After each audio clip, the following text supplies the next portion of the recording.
একটা রিলেশন থেকে যদি কোনো একজন বেরিয়ে যেতে চায়, তাহলে আজ না হোক কাল সে এই রিলেশনটার থেকে বেরিয়ে যাবে।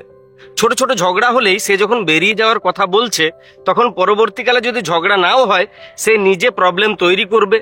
ঝগড়া যাতে হয় সেই রকম একটা পরিস্থিতি তৈরি করবে, তারপরে সে বেরিয়ে যাবে। সে বেরিয়ে যেতে চাইছে কেন? রিলেশনটা তার কাছে বোরিং হয়ে গেছে, কিংবা সে যে আশা নিয়ে এসেছিল সেই আশা ফুলফিল হয়ে গেছে, অথবা কোনোদিন ফুলফিল হবে না। সে বেরিয়ে যেতে চায়। আর এই জায়গাতে দাঁড়িয়ে পড়ে একটা ভুল করাই চলে না।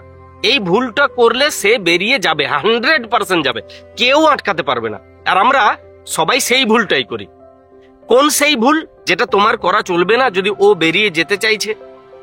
ওর প্রয়োজনীয়তা বোঝানো। তুমি থাকলে কি কি প্রফিট আমার হবে সেটা না বুঝিয়ে এটা বোঝাও তুমি চলে গেলে আমার অবর্তমানে তোমার কি কি প্রবলেম হতে পারে। এটা বোঝানো, যতদিন সে রিলেশনটাতে আছে তার মাথার ভেতরে এটা ঢোকানো প্রবলেমটা তোমার হবে। আমার কষ্ট হবে ঠিক আছে, কিন্তু আমি মানিয়ে নিতে পারবো। তুমি মানিয়ে নিতে পারবে না। আমি তো তোমাকে চিনি, তুমি এটা কিছুতেই মানাতে পারবে না। আমরা কি করি? আমরা ঠিক উল্টোটা করি। সে চলে গেলে আমার কি কি প্রবলেম হবে এটা বোঝানোর চেষ্টা করি।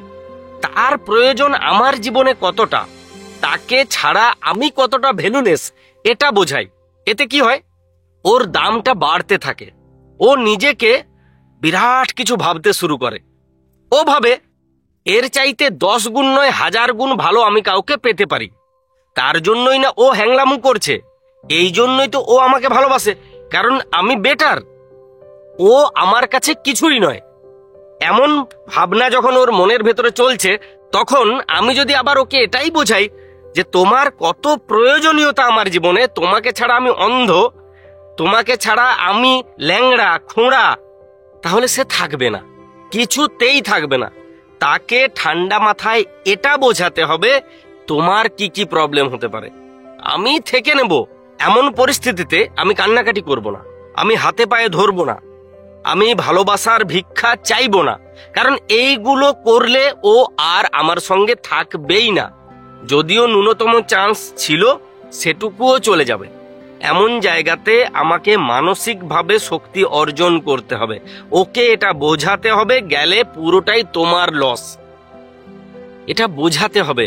আমাদের মনের ভেতরে এই বোধটা কাজ করে, আমরা চাই কিংবা না চাই, যেখানে লস সেখানে আমরা থাকি না। আমরা জন্ম থেকেই বিজনেসম্যান, এটা বাস্তব। তুমি আমি আমরা যদি নাও মানি তাও এটা বাস্তব।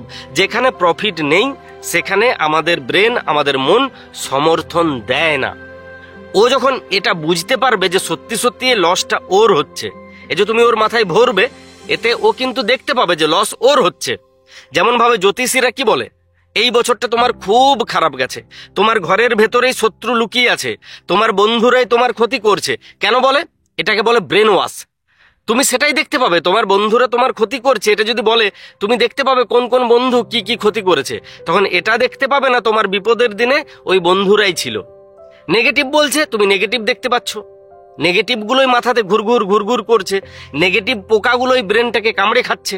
ঠিক সেই রকম ভাবে ও তো দেখতে পাচ্ছে ও মহান, তোমার ভ্যালু নেই, সেটাই আবার তুমি বলছো ও মহান, ও মহান, ও মহান, তুমি চলে গেলে আমি মরে যাব, এটা তুমিই বোঝাচ্ছ। তাতে কি হচ্ছে? ও দেখতে পাচ্ছে ও লস হচ্ছে, তোমার প্রফিট হচ্ছে। উল্টোটা বোঝাও, দেখো উল্টোটা দেখবে। তুমি লস করছো তাও ওর সঙ্গে রয়েছো, প্রফিট পুরোটাই ওর।